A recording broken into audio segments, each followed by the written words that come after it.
ചെറുവനം എന്നു പേരുള്ള നിറയെ പച്ചപ്പ് നിറഞ്ഞ ഒരു കാട്ടിൽ ചിക്കു എന്നും പീക്കു എന്നും പേരുള്ള രണ്ട് കൊച്ചു അണ്ണാറക്കണ്ണന്മാർ ജീവിച്ചിരുന്നു. ഒരു വലിയ മാവിന്റെ കൊമ്പിലായിരുന്നു അവരുടെ മനോഹരമായ കൂട്.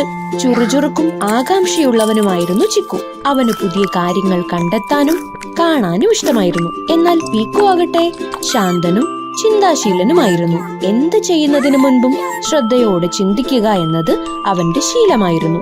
സ്വഭാവത്തിൽ ഇത്രയേറെ വ്യത്യാസങ്ങൾ ഉണ്ടായിട്ടും അവർ നല്ല സുഹൃത്തുക്കളായിരുന്നു. ഒരു ദിവസം ശക്തമായ കാറ്റും മഴയും കാട്ടിലാഞ്ഞടിച്ചു.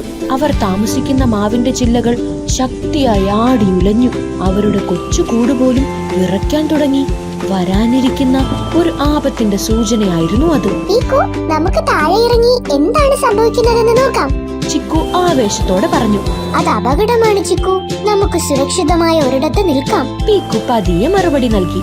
അപ്പോഴാണ് താഴെ നിന്നും നേർത്ത ഒരു കരച്ചിൽ അവർ കേട്ടത്.